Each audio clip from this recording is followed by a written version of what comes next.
Welcome to math class. Yeah, welcome to math class. Summer's over, bell is ringing. New adventures just beginning. Gonna learn and have some fun now. Alrighty, welcome back. This is the last part of the lesson video. So we have, in this part of it, we have multiple representations. So the original equation in this first column here is f of x equals the square root of x. And they've given me the graph. So from the graph, I can see what they did, but we do need to know what the original function looks like. Well, this is the square root function.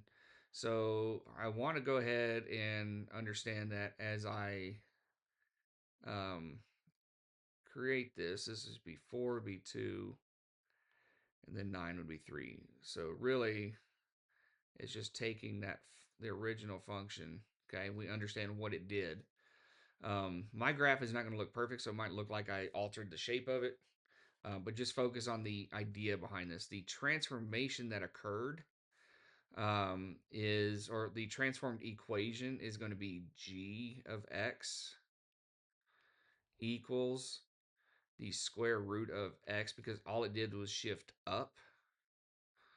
We're going to say this is up 2 units, so plus 2.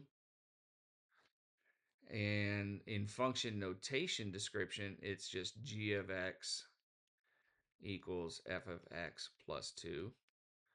So the verbal description is it's a vertical shift up 2.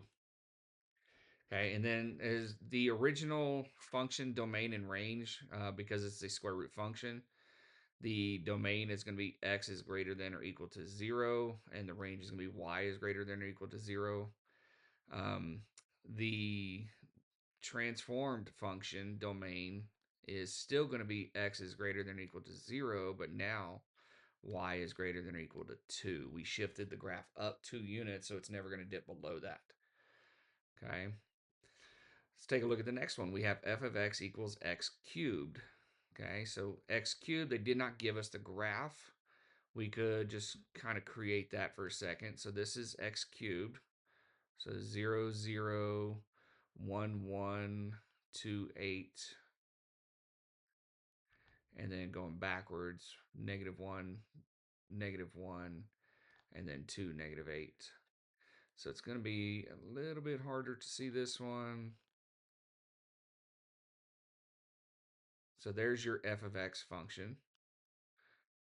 Okay. And then g is the transformed equation says it's going to be, or function notation is what they give us, is negative f of x. So this is going to be, and we'll say this is g of x equals.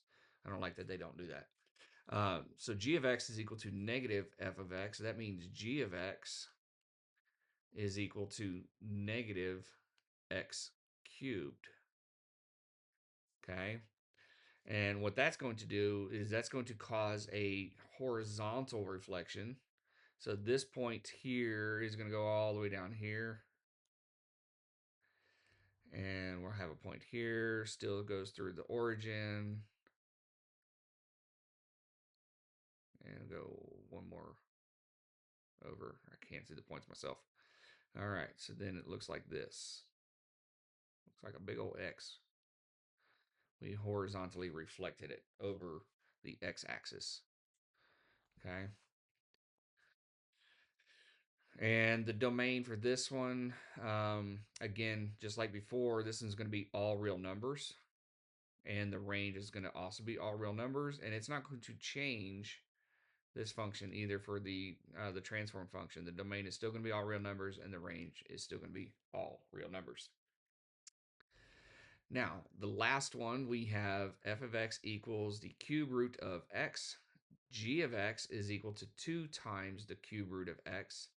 So function notation is g of x equals 2 times f of x. Okay, now the cube root of x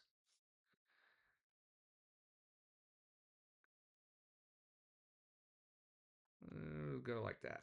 Just kind of lay it flat.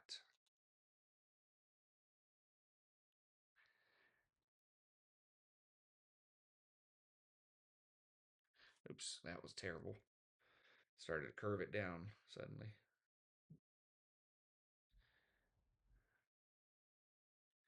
Okay, and then we're going to double the output of this function. So let's go, all right, yeah, so 0, 0 still. It's not going to change that, but then it's going to go 1, it's going to go to 2, and then the output of 2 is going to be 4. It's going to be way up here.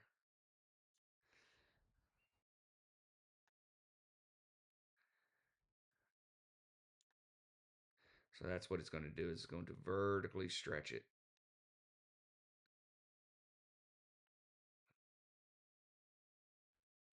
Okay, and then the domain, again, for the original function, domain is going to be all real numbers. The range is going to be all real numbers. And then even for the transformed vertically stretched, oh, I didn't write that down. This is a vertical stretch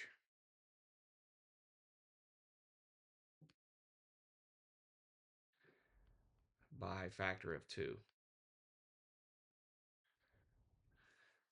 Okay, and then the domain is going to be all real numbers as well as the range for this one.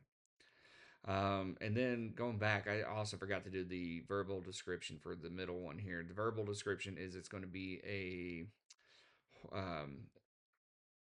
vertical reflection. So it's not reflecting like this, it's reflecting up and down, just like that. Okay. So this is a vertical reflect over X axis. Alrighty, that covers it.